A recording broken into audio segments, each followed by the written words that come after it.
Hey, everybody. Today we're going to talk about a show called Spartacus, which aired on Stars. We recorded this episode a while ago, and afterwards we had an interview with the amazing Erin Cummings, who plays Sura in the show, the wife of Spartacus. We put a short segment of the interview we had with her at the very end of this episode. If you want to see that full Erin Cummings video interview, sign up as a free member on our Patreon. We'll notify you when we put that up and other bonus content. We, at some point, recorded us sort of talking in one episode about the next 3 episodes of Freaks and Geeks following the pilot. We're not sure exactly what we're going to be doing with Patreon, or if there's any human being at all who's interested in paying for even more subpar co-pilots content. I'm in! I've already sold it to Sean.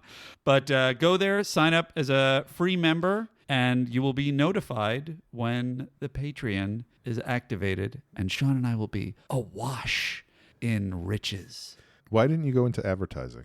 I think it's pretty clear.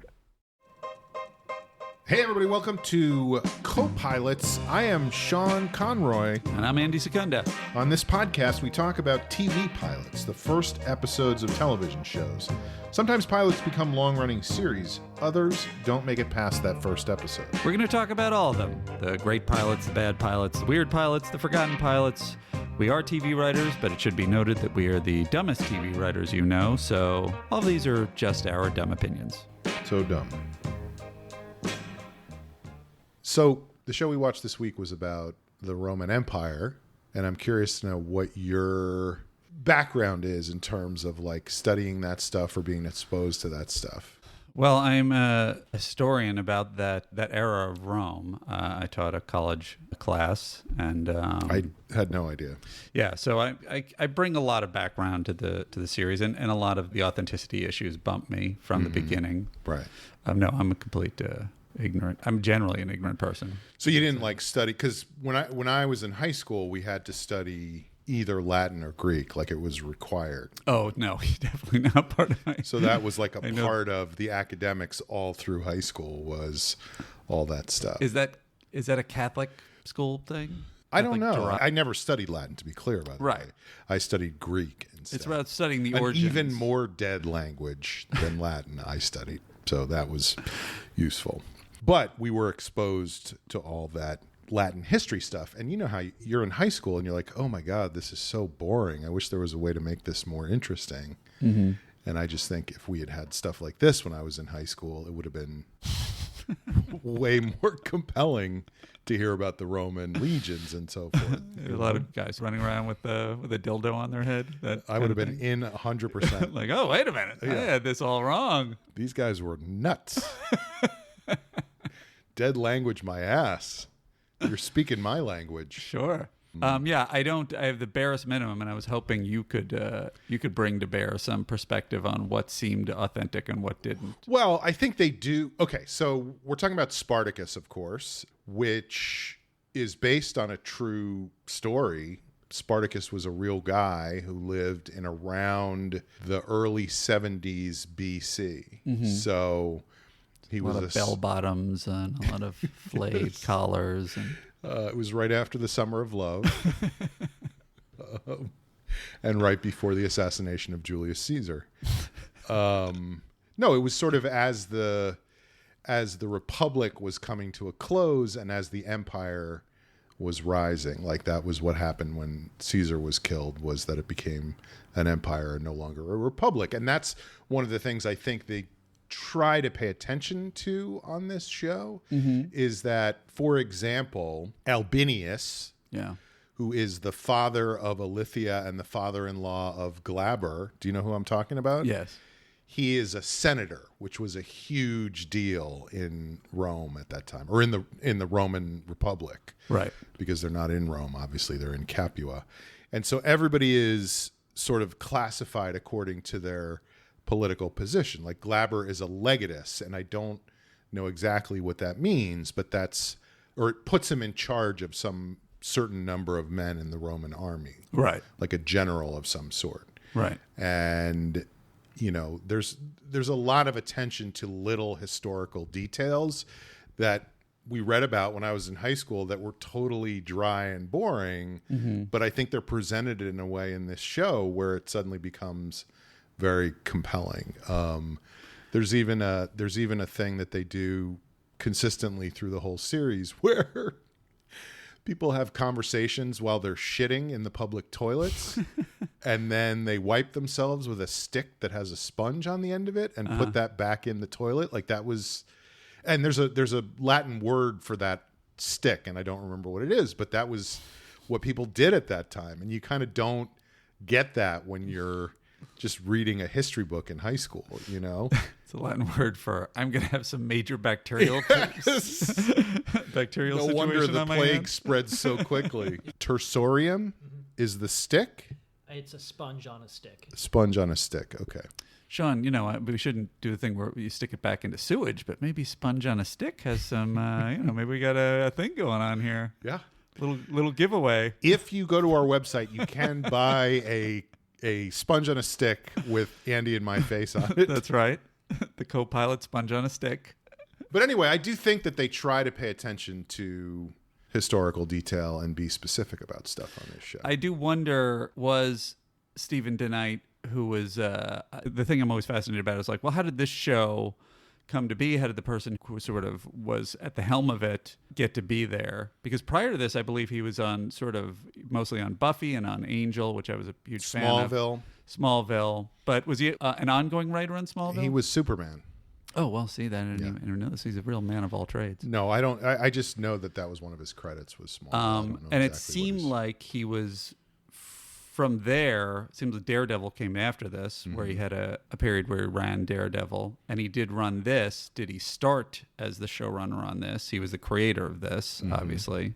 And sort of how did he position that? And I'm assuming, based on where my sense of where Stars was at that moment, is that it was one of those sort of Mad Men-y situations in terms of like AMC was looking for something. They were trying to brand themselves. Right. They were trying to break out, and that's when they always take chances on people who are maybe earlier in their careers and on projects that are a little bit off the beaten path or a little bit, weirder.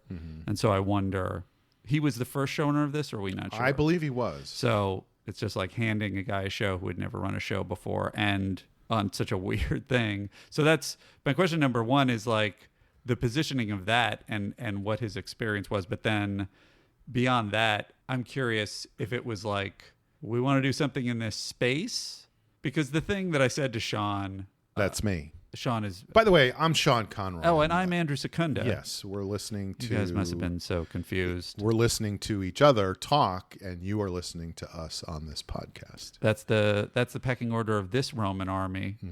We are the legatus. Is that what it's called? The tersorium. Oh, we are the tersorium. What does that one mean? That's the sponge on a stick. Oh, I see. Right. That's what he just said. I'm curious about also, you're talking about the authenticity was because here's just to cut to the chase. Sean had been talking to me about this. This is one of the Sean Recs. It's a Sean recommendation.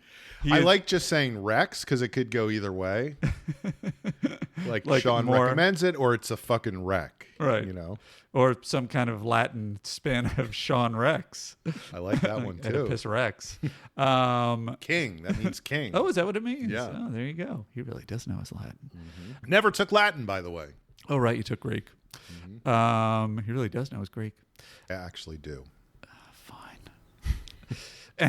And the history of things that he's recommended to me, most of them probably, are in the category of what I would deem maybe dad trash TV. Like things that dads would like. Can you give a specific example of that? Strike Back? Yes, that's a good one. We'll get to that one at some point. So this one, but a lot of them, and the ones that are the ones that I've followed up on and I stand by, which I think I've said already numerous times, is like, The Wire being the most quintessential one, Deadwood, which is, these are ones that a lot of people recommend to you, but Sean was like on it, like, you have to, I know I've been pushing, you have to watch these. And of course he was 100% right. And this was another one that came up quite a bit.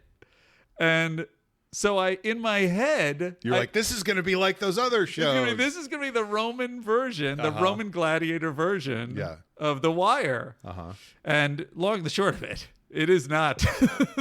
It is not. It is not at all the Roman version. And what I was shocked about, as I was just saying to Sean before we started, is it's 300. It is 100%. They saw the success of 300, and they were like, well, let's do a TV show. And so my curiosity is, did they have that as a target in mind, right, and brought it to Stephen DeKnight, or did Stephen DeKnight come to them and say, I want to do 300? Right.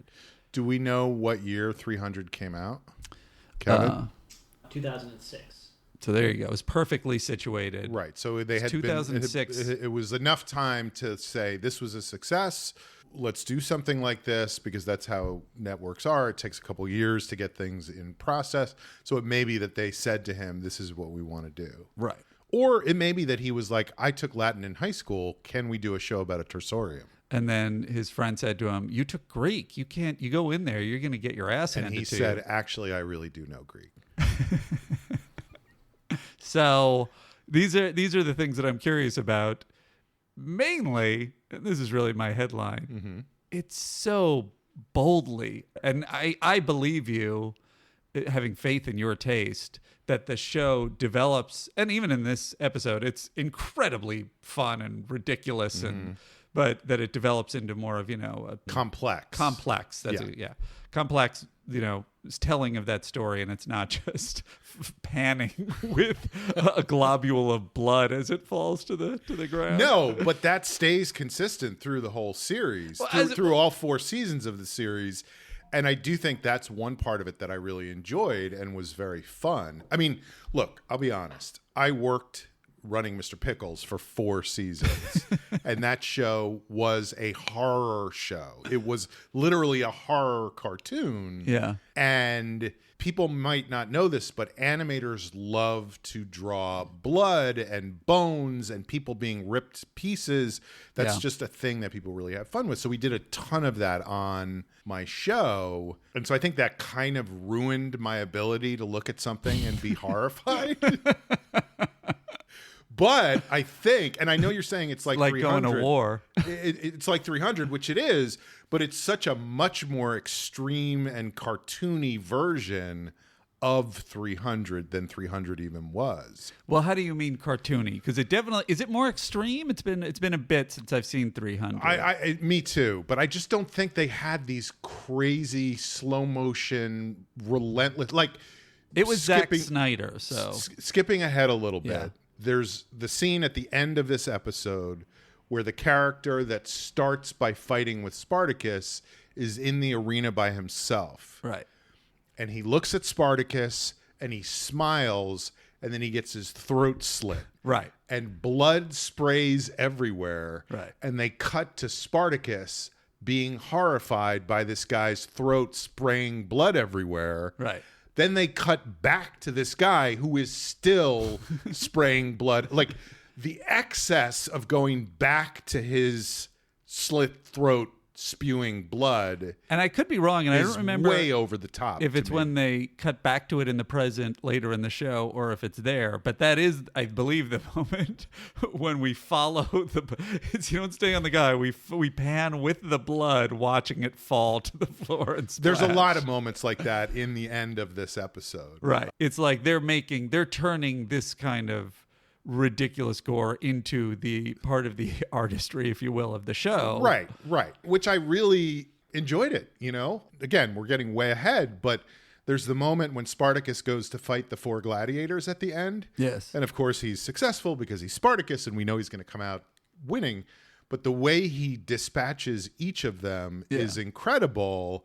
And one of them, he chops the guy's leg off. Amazing. Then while the guy is still upright and the leg is flying away, he chops the other leg off. Sure.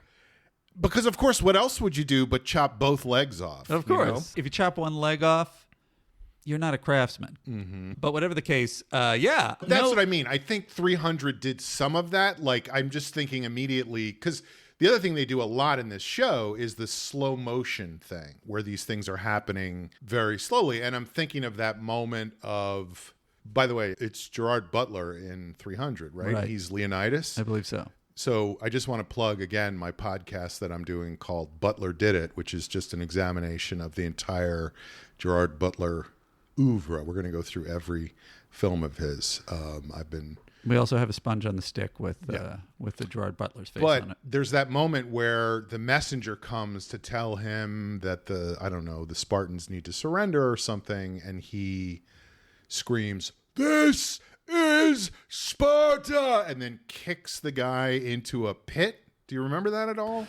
Very slow motion. Of course I and the remember guy that. falls backwards into the thing. And there's no blood or anything, but it's like they took moments like that and just turned them all the way up on this show. But here's what's crazy. Mm-hmm. Because I'm a fan of Frank Miller, and I'd read the graphic novel 300 before I had seen the movie, and so I was like, "Oh, this is interesting." And what's interesting is like that's a perfect example of a moment of, and maybe I'm misreading the moment. It's in a graphic novel; it's open to interpretation. But he kicks the guy in there, and he says, "This is Sparta." Period. And the guy's like, "What do you think you can get away with this?" And he basically, and you think he shouldn't have said period at the end of the sentence? yeah. And I was like, "That's weird. Why would he spell out the word Right. period?" No, you're saying in the novel he did not exclaim; he just said it. No, and of course, Zack Snyder, following his own inimitable style, does it in slow-mo and has him, "This is Yeah, Sparta," which, right. of course, to Zack Snyder's credit, that became the most memorable moment in the Iconic, thing. yeah. But to me, it was like, well, he kind of took some of the coolness out of it because he just calmly kicked him into his death. This is Sparta. Get in there. Do you know where you are? You're in Sparta, period. You're doing a little bit of a Trump there. You are in Sparta. This is Sparta. A lot of people are telling me this is fantastic. Sparta. So I am Spartacus. So anyway, yes, while you were, I'm sure, correct, and that they take it from a 7 to a 10. Yeah. I do think it was just like, it's without question, like that kind of slow-mo, freeze frames, fake CG backgrounds, everyone seeming like they're floating in a cartoon. That is like quintessential Zack Snyder, 300, yeah. who is building on quintessential Robert Rodriguez. And it's clearly what they were like, we're just taking it. And it's interesting to me that it's like, it's unashamed. Shamed? So I just find it fascinating. Yeah. And the other person that's sort of in the rundown, I think would explain some of the tone and the style and the gore is Sam Raimi, Yeah. who's one of the executive producers. Whereas Rick Jacobson, and so I don't know how much you have to bear on that. Jacobson worked with Roger Corman. I mean, that's where he came Oh, interesting. from. He got a directing job from Roger Corman when he was 21 years old, and that was the beginning of his directing career. So Because he did Cleopatra 2525. He worked on Xena. right. So that's the other connection here is that Robert Tappert, who Yes. is the co-creator of the show with DeKnight, his roommate in college was Ivan Raimi, brother of Sam Raimi. I see. So Robert Tappert was involved with the original Evil Dead, was the producer of the Evil Dead.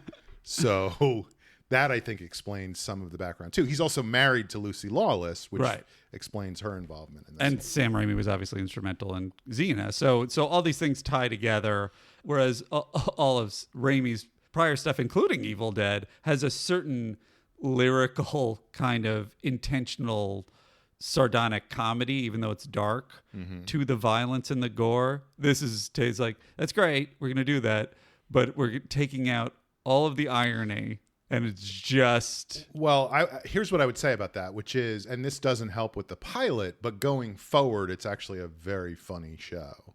Interesting. Like, John Hannah is amazing on this show. Yeah. And he's only introduced at the very end of the episode in this one, but he's pretty great, and he's just a bitingly funny guy. Yeah. And yes, he's one of those guys who's just always solid whenever he's in something. And I kind of was like, oh, that's interesting. And I guess, do you think this was sort of early in his arc? No, he'd already been a journeyman for a while, right? Yeah, and had done a lot in 4 Weddings and a Funeral. Like, he was, But this was the big payoff for being a journeyman for so long, was that he got to do a couple of seasons of this show. Right. But let's go back to because I think this episode of Spartacus, like Gaul, according to Julius Caesar, can be divided into 3 parts. Mm-hmm. And the first part is what happens with Spartacus that makes him end up being enslaved. Mm-hmm. And that's kind of the first, I guess, like 2/3 of the episode. Yes, which is impressive that they don't. We talk about the structure of pilots. It's very well structured, because part of my problem even with the movie Gladiator, which this is also sort of... Even the music in this is like exact... Which is why it's a genius idea yeah. for a series, just sort of building I meant to on look that. up who did the music on this, because I was like, there has to be some connection to whoever was the composer on Gladiator. It's like, even in Gladiator, to me, my reaction to Gladiator, as much as I appreciated Gladiator, to me, it's sort of like the moment, spoiler alert, that Russell Crowe... is both the sort of bookend moments. I'll give them a show like they've never seen, and him cutting the guys' heads off with 2 swords at the same time. Right. That's what the whole movie should be, as far as I'm concerned. Right. And that kind of is what this series is. Absolutely.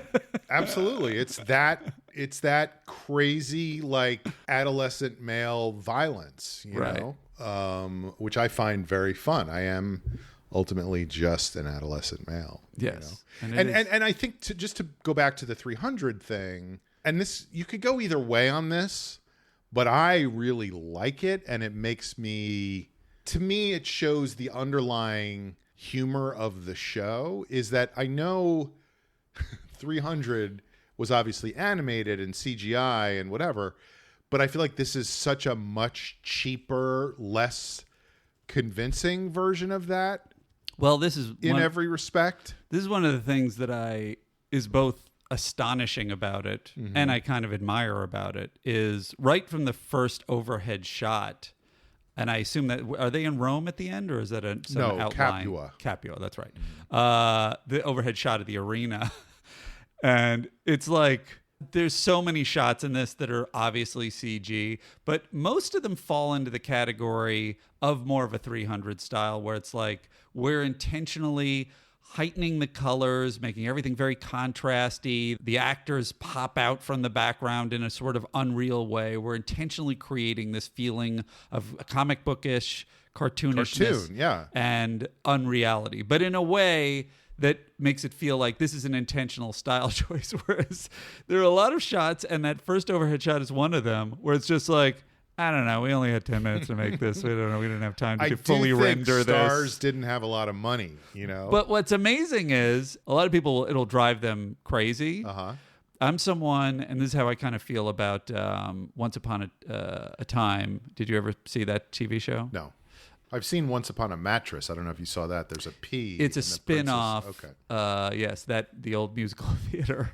I'm not going to lie. I'm a big musical theater guy. No, I respect that. Yeah. Weirdly, Once Upon a Mattress far bloodier than Spartacus. Yeah. Oh, yeah. But also just so cartoony. Yeah. Anyway, Once Upon a Time, they had a similar situation where it's like, okay, well, this is a weekly, at least 22 episodes. I don't know if it was 24 episodes, a season show. A lot of Disney characters, a lot of backgrounds. They go to other lands, tons of effects. There's certain shows that just approach it as like, I don't know, we're just going for it. We're going to show you a big dragon. We're going to show you a thing. Most of it's going to look kind of questionable at best. Right. And that's just it. You're going to be watching a cartoon a lot of the time. And I'm kind of fine with them being ambitious and telling me the story that they want, and you know, let the effects fall where they may. Right. Well, I feel the same way. I really enjoy it. And one of the things I love about this show is it really makes me laugh, because they'll show huge crowd shots of everybody in the Capua amphitheater. Right. Thousands of people. Right. But it's all cartoons. then they'll cut in on like 9 of them that are real, that are so excited to be there, that are real people. Yeah. And they'll do that thing to make it seem like a style choice, which also I think is very Zack Snyder, which is just like, look at all the people. Look at this amount of people. Look at these 10 people. But even that, before you saw all of them, but only for a second. Now you see these people. Even that they do, I think, effectively in Caterer. this episode. Get the caterer out of that shot. Get the caterer. Okay, look at these 9 people. Look at these 9 people. Each of you needs to move your arms slightly differently in this shot, because there's only 9 of you, and you all need to look different. Okay, well, 4 of those people look the same as the people on the other side of the one guy in the middle, but only look at these 5 people. But I do think even like, it's that thing of like turning a weakness into a strength, because there's a couple of moments in this episode where they do those kind of transitions, like when Spartacus is leaving his wife to go off to war with the Romans, and he sort of walks away from her and puts his helmet on, and then it starts snowing, and then it gets dark, and then he's in a battle. And that just all happens in the space of like 8 seconds. That's my example of, because prior to that, I was like, oh boy, this is going to be a crazy ride of just terrible CG. And that's the moment that's like insane CG where nothing looks real, but it's a definitive stylistic choice where it's like, we're just doing this in like blending everything with CG in a way that really feels like a stylistic choice. And maybe because I've watched the show a couple times before, I feel like that's true even in the scene before that, where he goes out to see her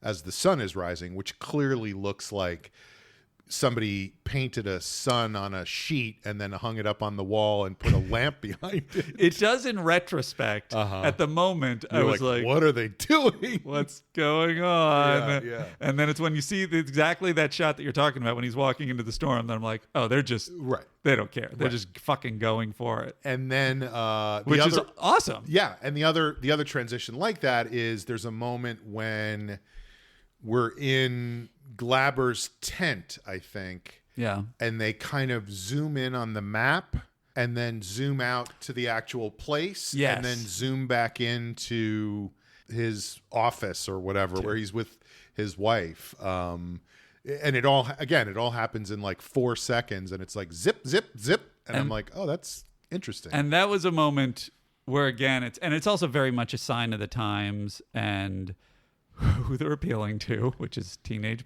boys like you and I.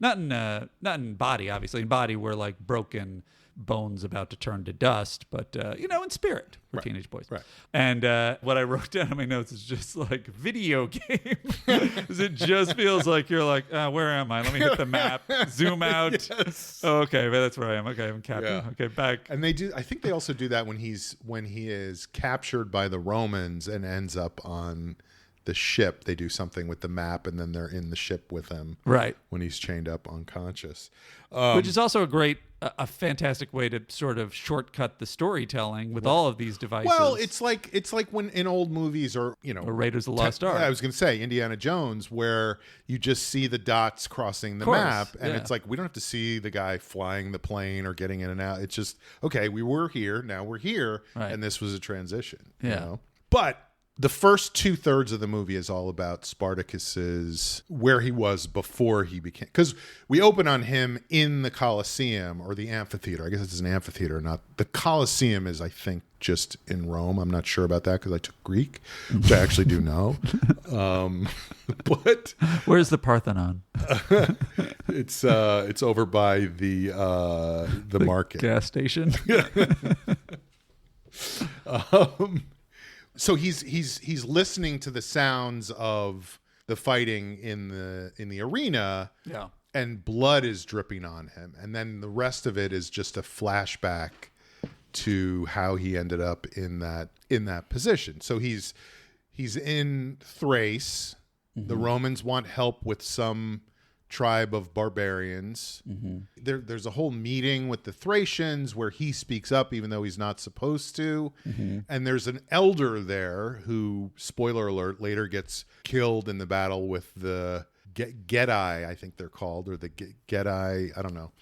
the elder says something like, I wish I had written it down, but it was like, he said, I got it. the truth falls from his mouth. He speaks out of turn, yet the truth falls from his mouth. And that's another thing I love about this show is they sort of created their own language in a way that is, to me, reminiscent of trying to translate. I mean, I took Greek, but trying to translate these ancient languages, which had a lot of the same parts of speech, but were constructed very differently. So when you try to translate them, it comes out strangely, and everybody talks in such a mannered way on this show. Well, everybody doesn't talk. Not everybody. Yeah. Some of them are just like Cockney blokes.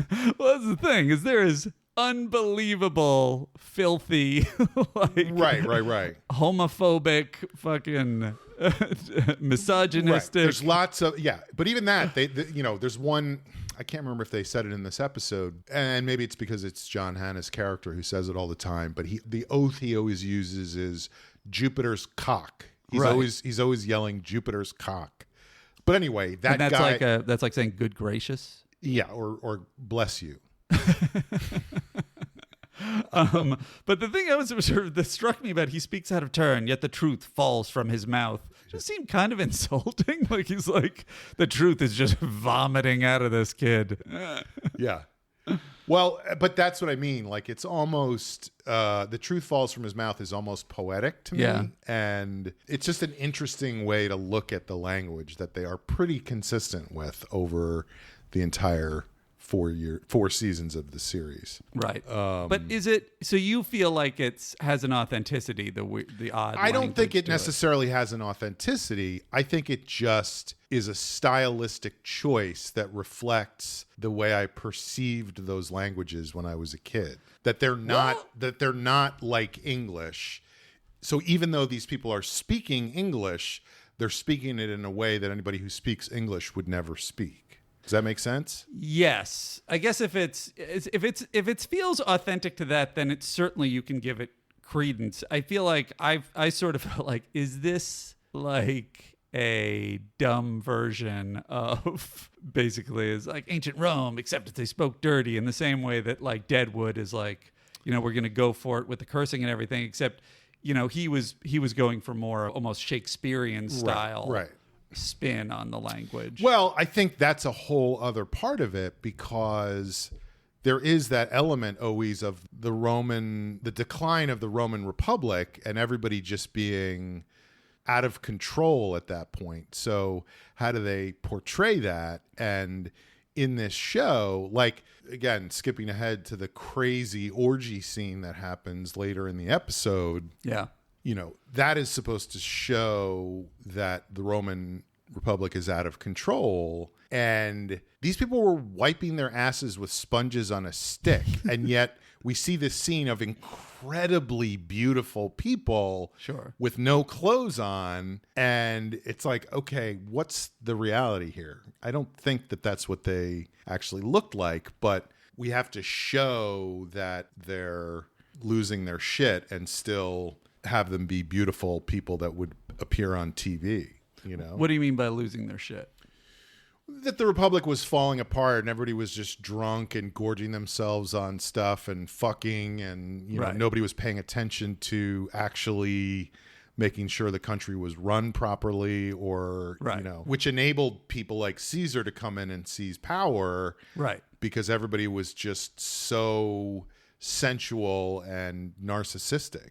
Well, I think that's where I am on the side of the show, is that it is taking the spirit of the story and the characters and the situation, and then saying, what's the most sensationalistic, low-minded, crowd-pleasing version of this? Right. How can we show beautiful naked bodies all the time? Right. Male and female. Right. Because it's not really happening in this episode, although we did see several of the gladiators come out at the orgy. Yeah. But a lot of the scenes in later episodes are just training scenes at the gladiator school, and it's just a bunch of dudes in tiny loincloths, scene after scene after scene after scene. I would love to know the breakdown of the demo of this show. Who watched the show? I think it was mostly just me.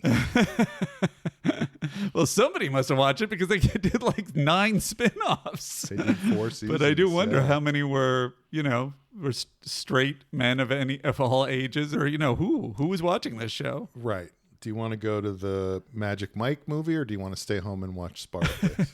Sure. Certainly, everyone in the show is a dreamboat. There's no getting around it. So they spend well, yes, they are. There's no denying that Andy Whitfield is a beautiful man. Without question. He kind of had a Sean Bean quality. Yes, young Sean Bean. Yeah. Okay, so if you're listening, we're about to give away something that happened in real life that affected the course of the show. If you would prefer not to hear a spoiler, please. And by the way, you should know that Andy and I just had a half-hour-long argument about whether we should do this or not. Just cut ahead to 38 minutes and 40 seconds. If you would prefer to not hear anything about the background of the real life situation, not to mention, as Sean pointed out, the historical reality that might give away things in the future of this series. Right. We'll see you on the other side. And unfortunately, in real life, like Sean Bean did in every show ever, Andy Whitfield died after season 1. Oh, spoiler. Yeah, it was very sad. He had some form of cancer, and they thought it was in remission, and then it wasn't. And so I haven't even looked this up. I just think that I know most of this. But what ended up happening was they made the second season the prequel to the first season. Right. So the second season happens before the first season and ends, I think, 5 years before the first season starts. Mm-hmm. But it's a lot of the same characters. You have something, Kevin? Yeah, so from Wikipedia at least, it looks like he was diagnosed at the end of season 1. Mm-hmm. They pushed back season 2 because he was going to get treatment. Mm-hmm. But they still wanted to move forward with something, and so they developed a prequel in which he would provide some voiceover but wouldn't appear. And then later on that same year, he said he couldn't even come back for the voiceover, and then it sounds like it just got worse rapidly. And then before he died, it says they sort of had the conversation and he gave the blessing for them to said it was okay to keep going. Yeah, but it seems like season 2 was created under the idea they that thought he would be involved. Yeah. I mean, I guess it's such a sort of big part of it, but it's such a huge spoiler. But it is a spoiler that's built on real life where he actually passed away. So I don't know. I'm trying to think if the show structurally changes, is that a spoiler? But I also feel like we already know where the series is going to go. It's like when they did Rome and we knew at the end of season 1, Caesar was going to die. Mm-hmm. Spoiler. In Spartacus, we know that they got caught and that he was executed. Mm-hmm. So everything else is just the particulars of how we get to that, which is the fun of the show. But even that, like, I didn't know he was caught and executed at the end of the series. Oh, I see. So you really have paid no attention to anything ever. Well, that's in the movie too. Like that's... Oh, I know he was caught and executed in his story, but we don't know when that happened in this series. But yeah, I agree that structurally talking about it is interesting. You think it's bad to say like they took a break from the forward motion of the series and went back to before season 1 and did that. Then they came back in season 3 and picked up where season 1 left off and then just went straight forward from there. I'm not sure. I just think it's really interesting that they did that and that the season 2, which they were not planning to do, is fucking great. You know, they weren't planning to do it at all? No, because it was done so that they didn't have to use him. Like the story of Spartacus is he escapes from the ludus, he takes the slaves with him, they go off into the mountains, they start fighting with the Romans, eventually they get caught, Spartacus and everybody else is executed. But they were like, oh, we can't use Andy for this season, so let's take John Hannah's character and see how he got to where he was in season 1. And that's hard to do. You know, it's like Better Call Saul. It's hard to pull off the thing that happened before the interesting thing you've already done. Okay, where were we? So a lot of what goes on in the first 2/3 of the show is establishing the relationship between Spartacus and his wife. Right. Because that's so important to his mindset when he is captured later on in the show and becomes a gladiator. His whole life becomes, how can I get back to her and how can I see her again? Right. So we have the moment where he's leaving and she doesn't want him to go. And then she tells him about the dream she had where she saw him kneeling before a red serpent. Right. And we know this episode is called The Red Serpent. So that seems significant. They're certainly not leaving anything to chance. One thing that was interesting is that when they say goodbye, and it's really nice, they do a good job of building up their relationship within the tone of this show and having it seem like these two I was thinking the same thing. It feels absolutely beautiful people seem to really love each other. It feels like a Harlequin romance or something. And then at the end, this beautiful woman who we're hoping to get as a guest on the show says, "Kill them all." Right, which is fantastic. Yes. But then the other thing I was going to say is when he's about to go off, I don't know if I'm skipping ahead where you are, but when he's going to go off to war, and you're allowed to do that, by the way. Well, if I don't want to break. I don't want to talk out of turn, and let the truth fall from my mouth. What are you talking about? But when they have sex, I was kind of like, all right, buckle up. I know what this show is going to do with this. And it was a little bit of a misdirection because it was kind of like, yeah, it's two beautiful naked bodies writhing against each other.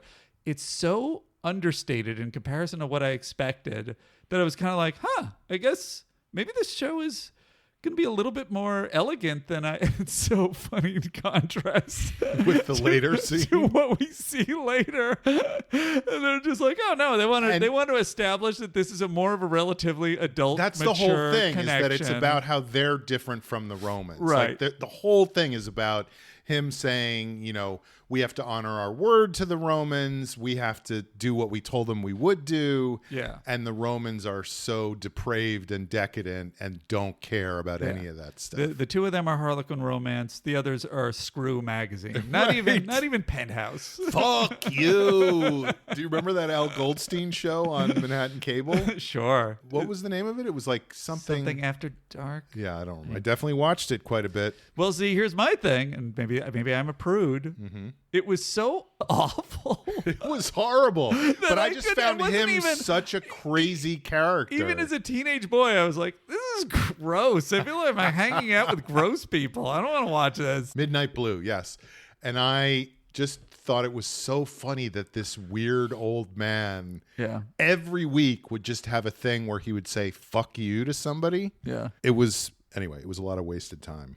But you're right. That's a good contrast where one of them is very sweet and they love each other. They love each other so much. They say things that are clearly to indicate that. What does he say? He says, she says when he goes back to rescue her. So these guys, the Thracians, get betrayed by the Romans. Clearly it's, the Thracians are the Roman auxiliary, as one of the guys says, like, welcome to the Roman auxiliary.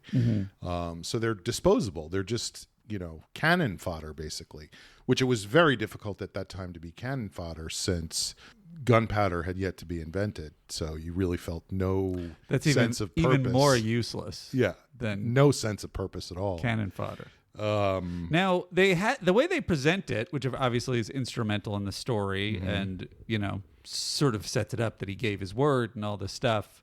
Would the Thracians have even had a choice, do you know? Or was this... I don't know. I would assume so, because otherwise they're just slaves and they have to go out and be controlled by people. Didn't the Romans conscript people against their will? I mean, they must have. Yeah, I'm not sure how that worked. Yeah. I do think they made deals with people. But whatever the case, they definitely go out of their way to establish, even to the point of the infighting amongst the Thracians, that Spartacus is... I gave my word, even if it's to the Romans and the Romans aren't dealing with them like straight shooters. It's like, I gave my word, to constantly draw the distinction between the Romans and Spartacus. And even in the moment or it's before the Romans come, but they find out they're heading east instead of west, which is where the bad guys are heading west to where the Thracian women are. And they know what's going to happen if they catch the Thracian women. The Romans are heading east to fight against Mithridates' army, the Greeks, because Glaber... This guy's going to know about Sean's going to have a lot to say. Because Glaber, this is where it starts to get into the political stuff. He wants to move up in the world. That's what the whole show is really about, is you have a certain station in society and how do you become equal to the people above you? And Glaber wants to be important. He wants to be a senator, not just a legatus. Just like Hamilton. Yeah, exactly. This was the original. There is an episode called The Room Where It Happened on Spartacus. Sure. But when they find that out and the Romans show up and Spartacus is saying, we need to go the other way, we need to defend our homes, and Glaber loses his shit and says something about move to formation or whatever he's screaming at them in that moment. Yeah. Is he in the graphic novel? It's just a period. Spartacus grabs the bridle of the horse to keep it from getting scared. Right. And the bridle, so none of this is his fault. The bridle that's breaks. Another thing that sort of seems like gilding the lily, that he's trying to grab it to steady him, and then it seems like he was fucking with him, and it's like, do you need that? He was already acting like a dick. You gave your word. Do you need that? And they really want to establish he's a good guy. They really do. And then they, of course, kill all the Romans except Glaber, who they leave lying in the mud, and say they think he's dead, so they leave him there.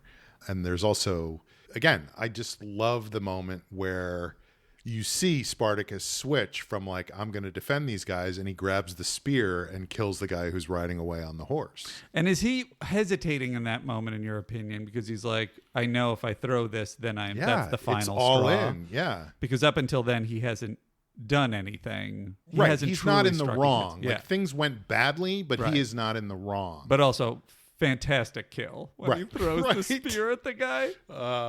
And it hits his neck or it hits his head? It hits his neck. I think it's neck. Yeah. It's sort of hard to tell, but it definitely neck is more bloody and awful. And then he goes back, and just when we see that Sura is about to be attacked by a bunch of orcs, bad guys. I believe. I was thinking the same thing. So that they dress them in skull costumes and everything. Yeah. What's interesting is, wait a minute. This postdates. I'm trying to figure out whether this postdates Game of Thrones or not. Predates it. Game of Thrones came out in the spring of 2011. Right, because this is very similar to Lord of Bones. I mean, so many characters in Game of Thrones. But yeah, that's a perfect example, not to mention orcs. And that really ties into a larger thing, which is this is based on historical fact, however loosely or authentically. It is clearly a sword and sorcery fantasy show with no sorcery. It's clearly like, and these guys in their monster costumes are such a perfect. And I also think it's interesting. I know that they're wearing like animal skulls or whatever on their faces. Yeah. But I feel like you never quite get a clear view of what they look like. They're just weird and menacing looking. Sure, which is the intention. Just killing meat, killing evil meat. Right. And so just as Sura is about to be in big trouble with these guys, we hear the sound of whistling through the air, and she ducks just in time for Spartacus's sword to flip into the chest of the guy who was about to attack her. So I got a lot of things to say. First, it is an awesome recurring move that he just throws his sword to the point where later in the scene, when does the guy say, "Throw your sword"? Oh, I don't remember. I believe that it might be Drennis that says it to him. It's so well known that that's his move that he says it. Do you think there were some people who called him Drennis the Menace? He did. It's his attitude. He's fucking cussing up a storm, that guy. He counts. Clean it up, Drennis. A little light.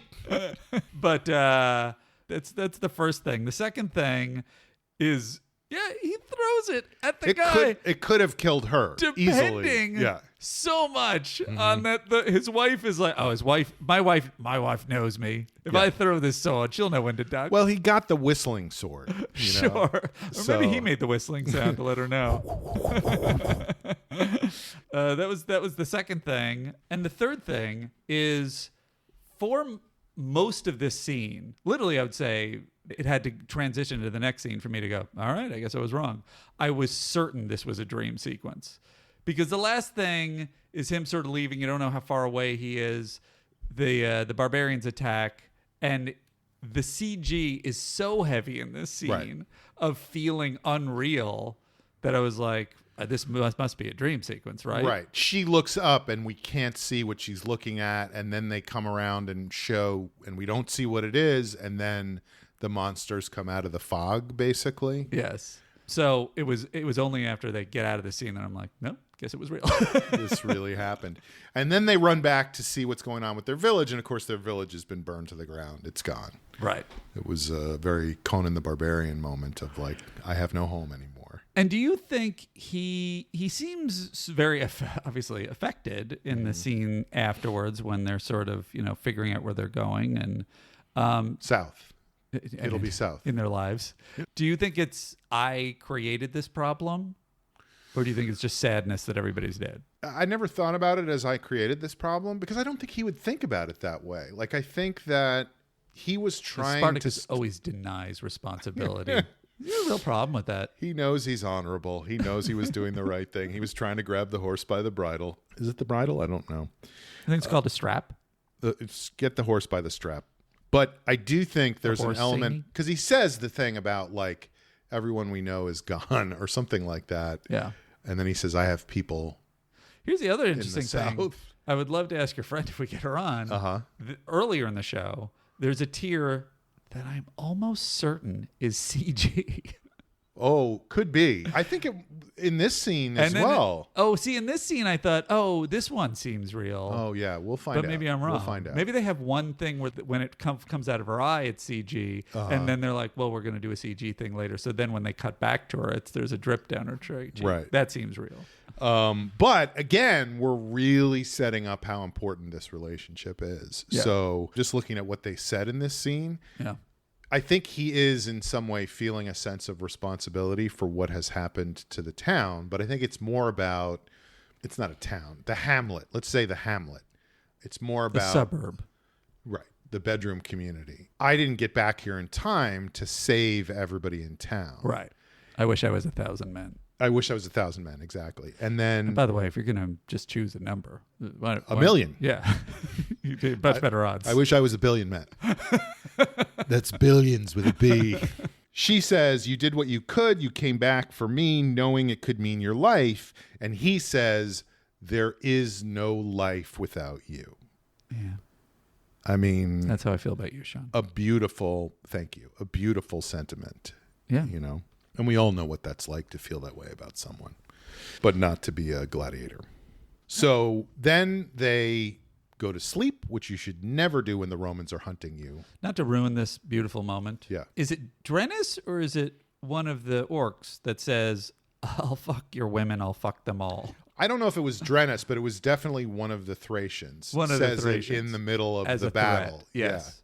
Yeah. And so what part of ancient sort of, Roman speech, Latin speech, do you think they're kind of sort of putting a twist on? I will tell you that was one of the things that came up quite a bit when we were in high school was like, yeah, this is this ancient language, but it was just like ours. They said dirty things all the time. Oh, there you go. So, and you can imagine that in high school, that's what the teachers had to say to get people to pay attention, So I don't remember what the Greek swears were, but they definitely existed, But the other thing that's so fascinating is whenever they're talking, and I'm curious if you felt the same thing, and it may be because a lot of it was CG and it was on set and they were doing all these, there's so much that's created that they were like, fuck it, we'll create the whole thing. There's a lot of noise in the warfare.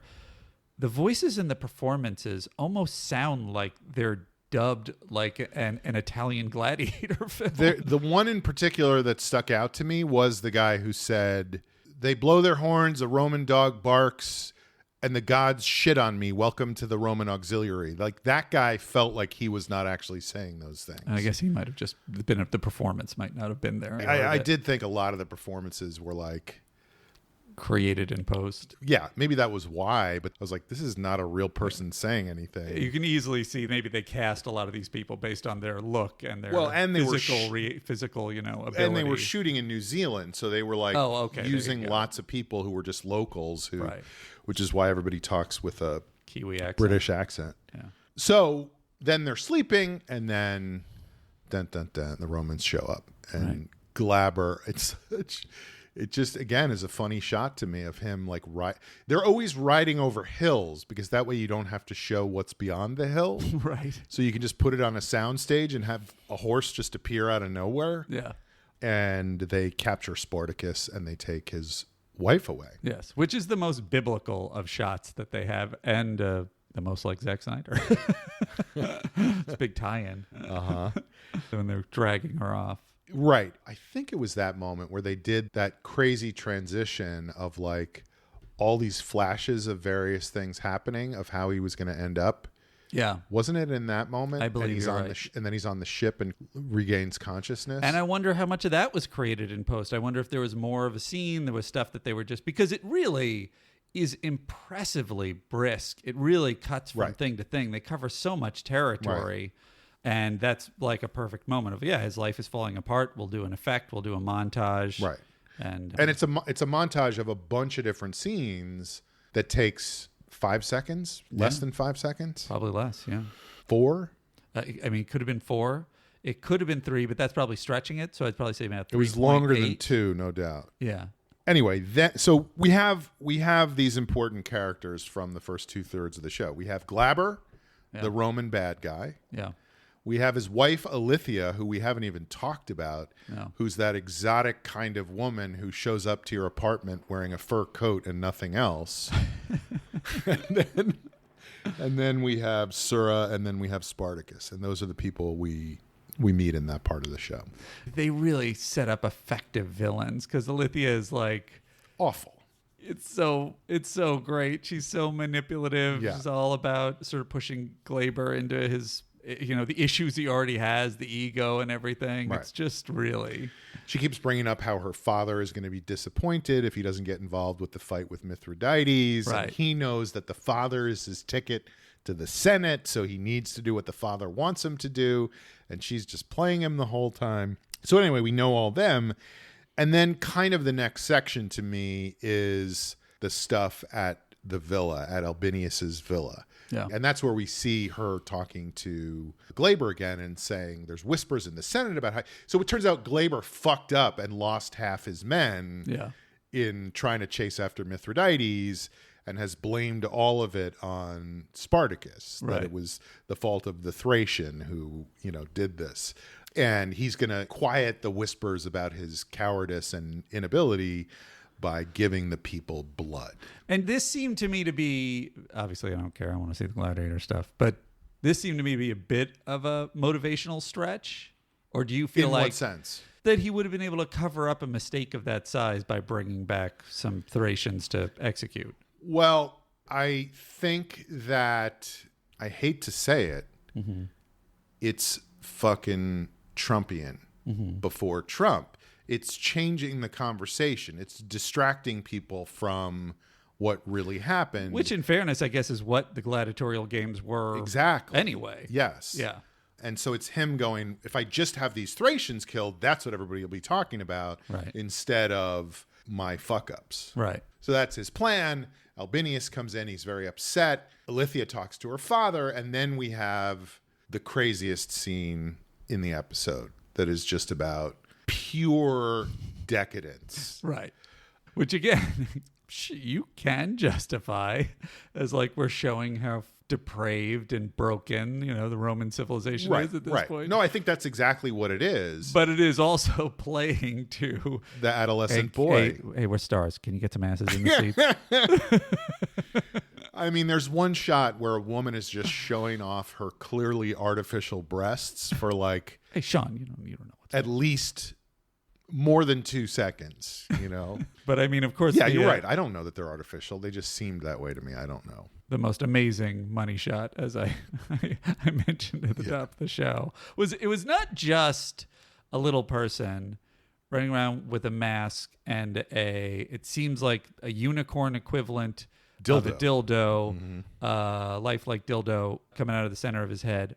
But what also confuses me even more is I think he has mouse ears on, unless those are supposed to be elephant ears and it's some weird... I did not even notice because I was too busy studying the dildo. And he's so prominently displayed... several times. Like, they're like, this is fantastic. We cannot leave a slimmer of a chance, a glimmer, a minute. We cannot leave. We cannot leave. A single iota of a chance. That's right, that they will miss this. Yes. Zoom in on the dildo. It's so funny. It's dancing around. And I also love that at the beginning of the show during the first sex scene, I was like, hey, this show's really it's gonna have a light touch. It's just And it was just crazy. Breasts. Fuck you. Welcome to Midnight Blue.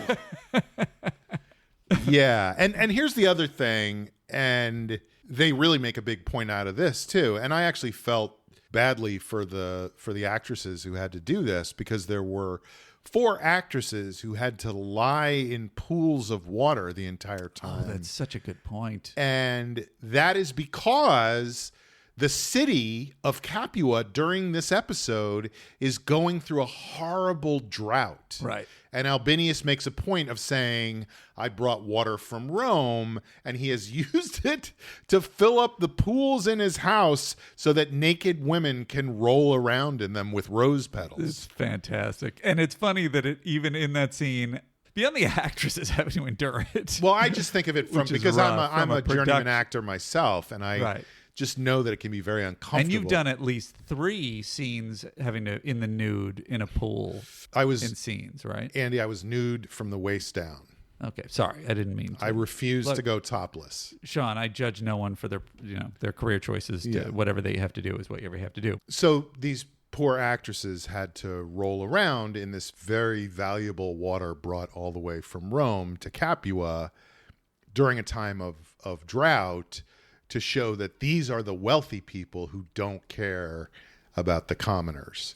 And the other thing that I was going to say was that the thing you're saying did hit me when I was watching. So it's effective that he's talking about the waste of water and how they're. And meanwhile, there's people just rolling around. And I remember thinking but what about that water? They're going to need that water. Right.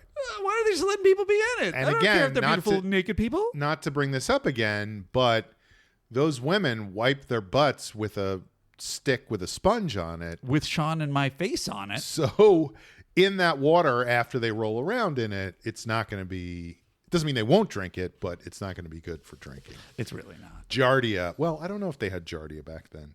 But anyway, we meet some really great characters in this scene who are hugely important to the show. What I like about that in terms of a pilot is obviously this is Spartacus's show, and we spend so much time with him, building him up, finding out about him, what his morals are, what his values are, what his wants and needs are. And then at this point in the show, it's like, okay, now let's get to the other people and see if we can introduce them as quickly as possible, but in a way that gives us some of what's going to be going on later on in the show. Which is really, you can say, one of the most unique things about this show, and where Starz kind of really planted their flag in an interesting way, is I think that there's, once in a generation, some person who's like, I'm going to do a porn, but I'm going to do it classy, and I'm going to do it with real actors, and I'm going to do it whatever. And in some ways, this isn't the porn version, but this is the, this cheesecake, beefcake. There's it's completely sensationalistic. It's completely bloody and gory.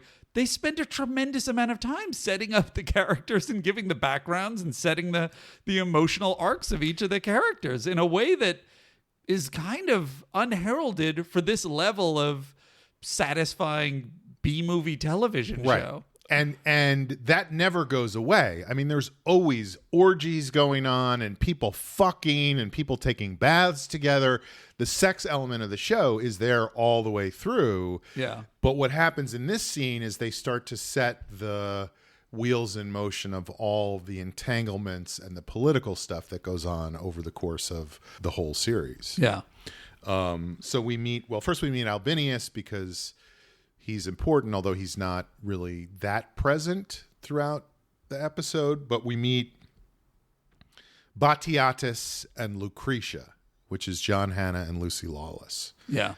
And they're sort of the other stars of the show besides Spartacus. And there's such a great exchange between Batiatus and Lucretia and Salonius, who is the other guy who trains gladiators. They call each other old friends, but Batiatus is shitting on the gladiators that came from the other guy because they're only using 2 of his gladiators and they're using 6 of the other guy's gladiators. Right. And he wants to be more important to the games. And then Salonius comes over and says, your gladiators will be a great intermission between the actual good fights between my gladiators. Like they're just being so wonderfully passive aggressively mean to each other. Are they the equivalent of people in the entertainment industry? Yes.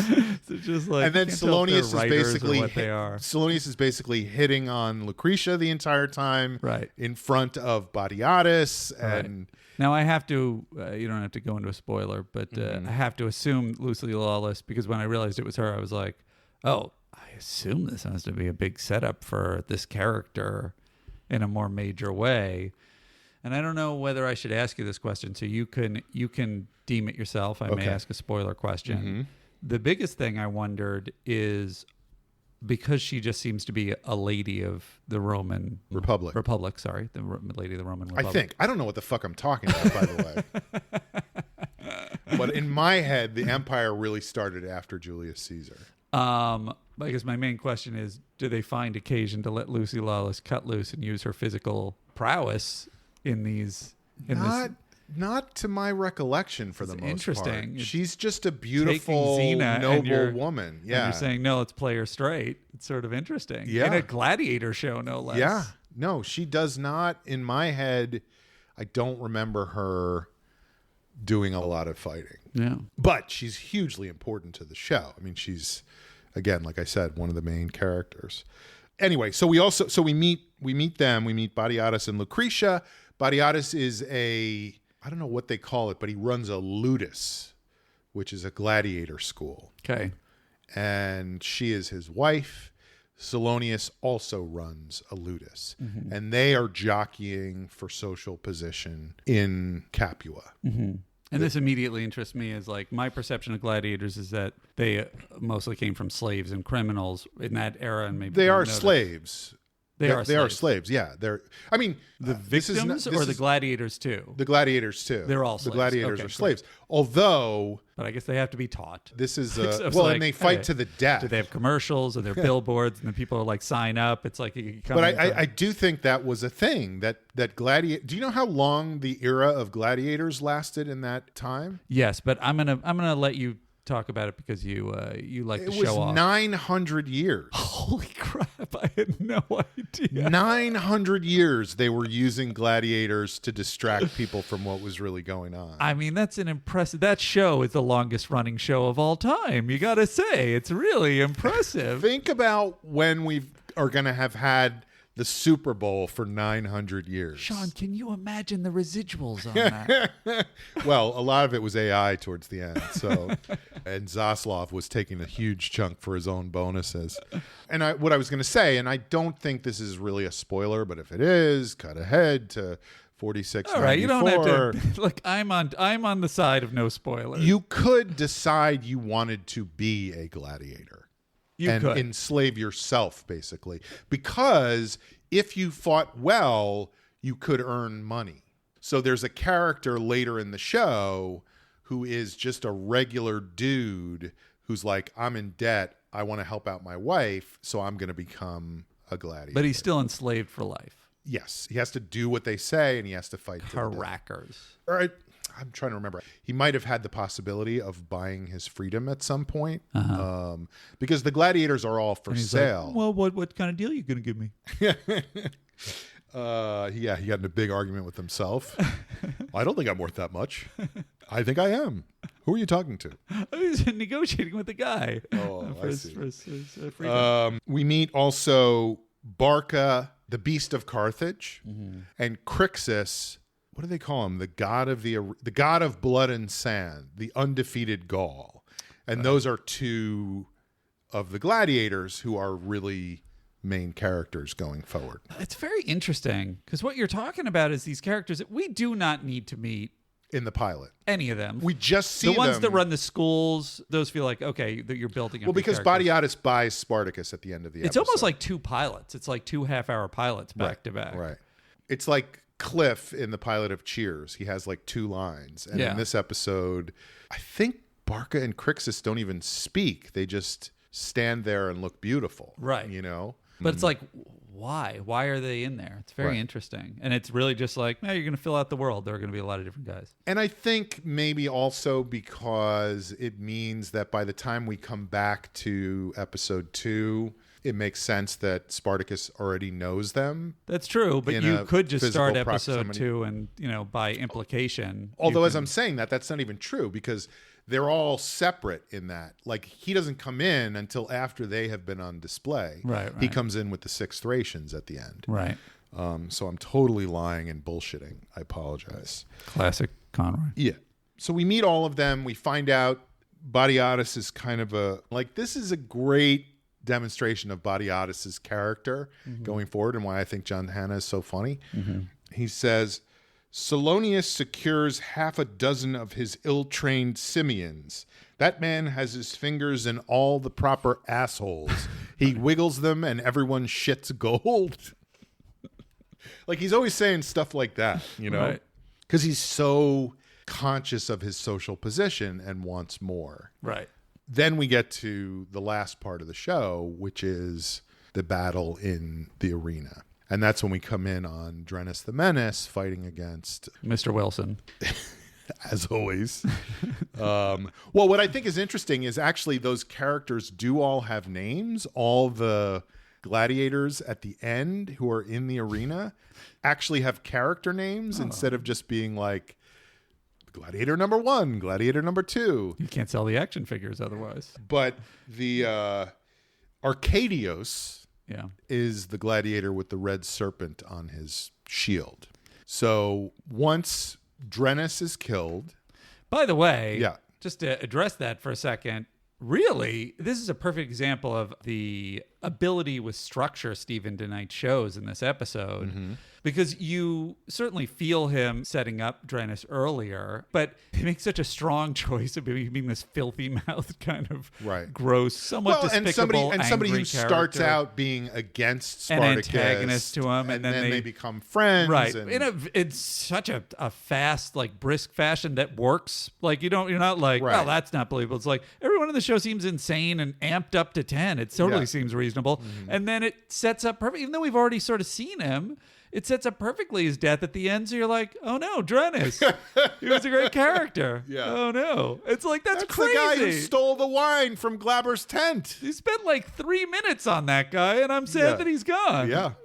Here's another thing I want to say. Yeah. It's a quick moment, but the moment when Spartacus is in the cell waiting to be brought on, and I don't know if he sees Drenus be killed. He ultimately sees him, I think. And he's sort of being marched up. Oh, before he gets out of the cell. Before he gets out of the cell. And he looks back and you see the pile of corpses that they're just hurling in next to him. Yeah. It's so effectively bleak and upsetting and just like, oh man, can you imagine? And it kind of made me think of another moment in the show, which really illustrates how well this show is going to do these moments of like, how horrible it was in this time, is when Spartacus wakes up and they're all in the ship and their arms are strapped above their heads in the bowels of this ship in the middle of a storm, and how badly they're being treated.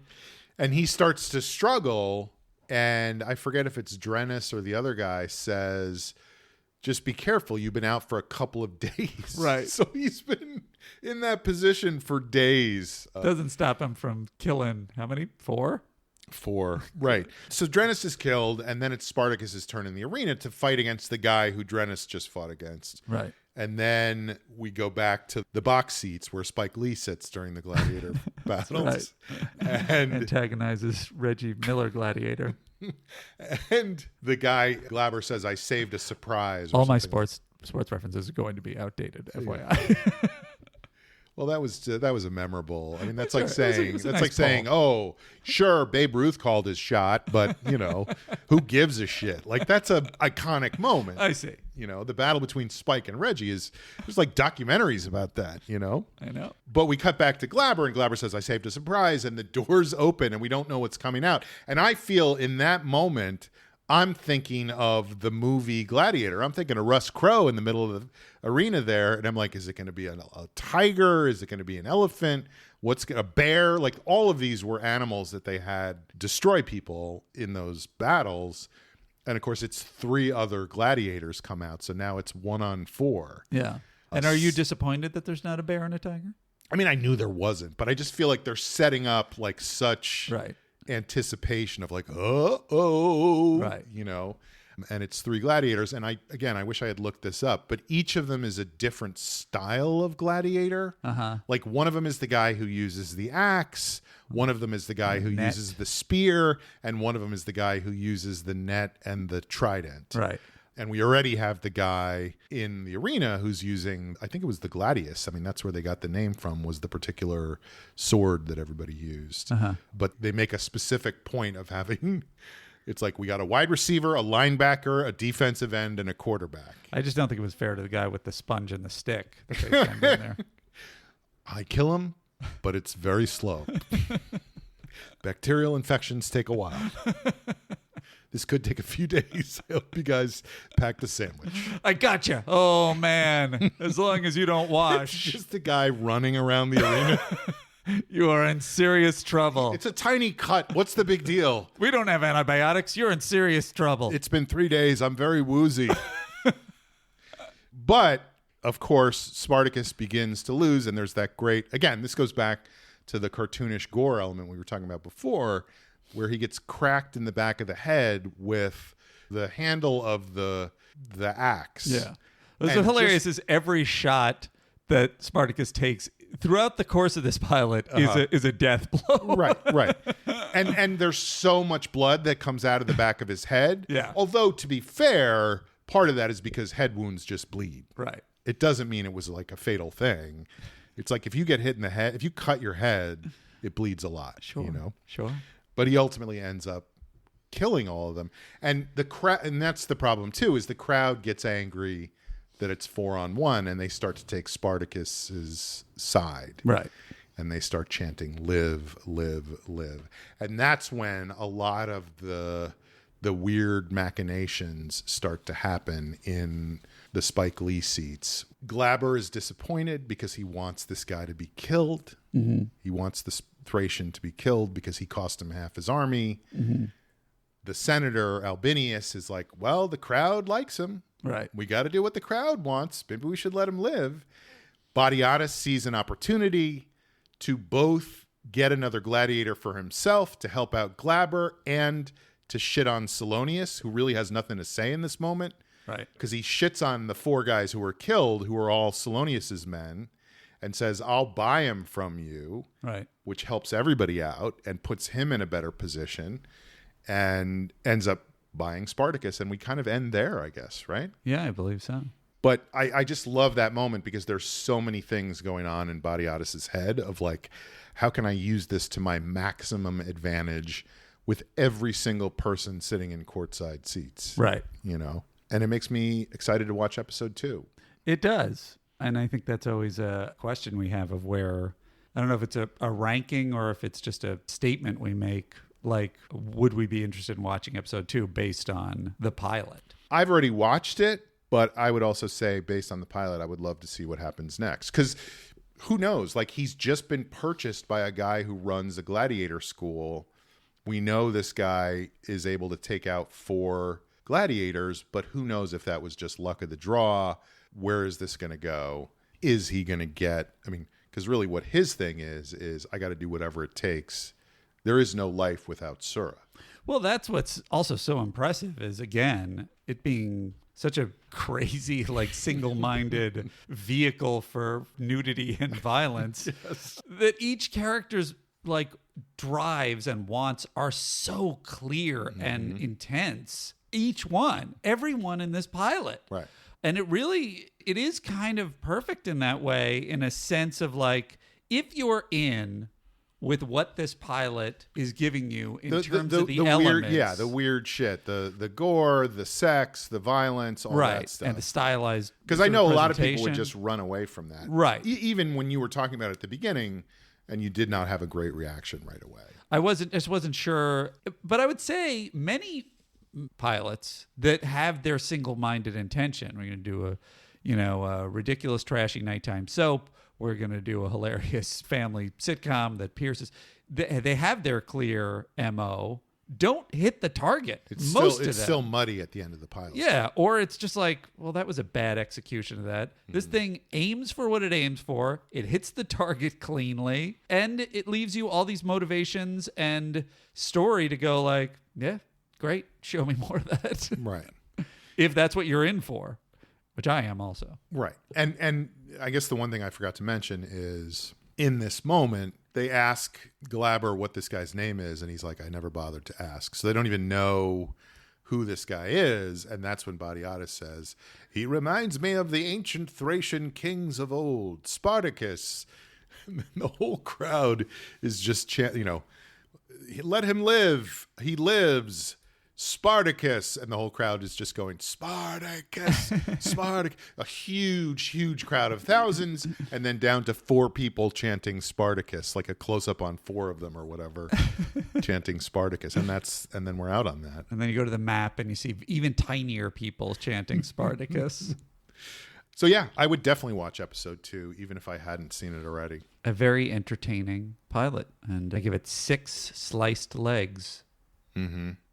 I give it 4 guys with a net and a trident. Because I know that's the shitty gladiator. That's our show, everybody. Stick around for our interview with Erin Cummings, who played Sura. Go sign up at our Patreon so that we can notify you when the full video interview goes up with Erin. We will be releasing episodes of this podcast on the first and third Sunday of each month going forward, so look forward to that. Also, follow us on social media at Copilots TV. And if you're wondering where to watch the pilots that we're discussing, just check the show notes. We'll always have some indication of where you'll be able to find any of the pilots we watch, even the more obscure ones. And you like our show, or do you love our show? If you could give us a 5-star review on Apple Podcasts or Spotify, it would be incredibly helpful to us. We're a new, just sad and sweaty, struggling, failing podcast. That's not how I see it. I think we're doing fine. Okay, well, we each have our own perspective. And if you do give us that 5-star review, you will get your pilot's wings. We're also going to read a couple of these reviews in each episode to express our gratitude. So you're going to send me wings in the mail, or how am I going to get these wings? Oh, you're not, we're not sending or doing anything. We're incredibly lazy, but you can print out your own if you want on a 3D printer, or, send away to some kind of mercantile company. I don't even know what that means. What if I hate your show? If you hate our show, Sean, you can also just leave us 5 stars on Apple Podcasts or Spotify, and you're in. Doesn't matter what you write. You can write anything you want in the comment. And you might read my comment even if I write something incredibly negative. I mean, if it's funny, or, if we're just feeling incredibly bad about ourselves that day, sure. Great. That sounds fair. So that's it. That's the end of our show. Thank you all for joining us. We are coming in for a landing. I don't have our final sign-off catchphrase yet. He said, speaking of which, we have these guys that we've narrowed it down to for the role of Spartacus, and we've seen them be fierce and fighting and things, but he has to have this relationship with his wife, and we want to see the softer side of this guy because he's got to be able to play both. Is there any chance you'd be willing to come in just as a reader for our auditions? And I said, yeah, sure, I'll come in. So I go to, wherever they're holding this session. And the first person that's going to audition is Andy Whitfield, who, as you know, ultimately ended up getting the part. Another question is were they just lying when they said that Sura didn't matter, or did that become apparent over the course of the shooting of the show? Because she is the reason Spartacus does everything he does, basically. So Stephen always knew. And in fact, in his original pitch of the season, Sura was way more a part of the show than she ultimately was. From what I heard through the rumor mill, apparently one of the executives at Starz had seen the show Rescue Me, the Dennis Leary show Rescue Me, and wasn't a fan of the storyline with his brother, who he kept seeing his brother's ghost and having conversations with his brother's ghost. He saw Sura as that. And he was like, I hate that. It doesn't work. We're not going to do that. So that was sort of the company line, was nobody's going to care about the dead wife. And thankfully, Andy and I had incredible chemistry. We became instant friends, like really, really close, and worked beautifully together. And so what ended up happening was the dailies came back and they started seeing all these scenes. And for Andy, one of the things that he had said to me was that the scenes with Sura were like a completely different show, because Spartacus had to be one character when he was a gladiator and when he was fighting, and then when he was with Sura, it was only me and Andy. There weren't any other people there. I mean, there aren't any other characters, you know what I mean? There were no crowd scenes with Sura and Spartacus. It was always just Sura and Spartacus, and they were so intimate. And I don't even just mean the physical aspect of it. I mean the conversations. They were the kind of conversations that, you just go, wow, this is what love is supposed to look like. These are warriors together. And so it's like the conversations Andy and I have on this show. Yeah. Yeah. Really, exactly. that emotive, that connected. That's why it works. Mm-hmm. Really intimate.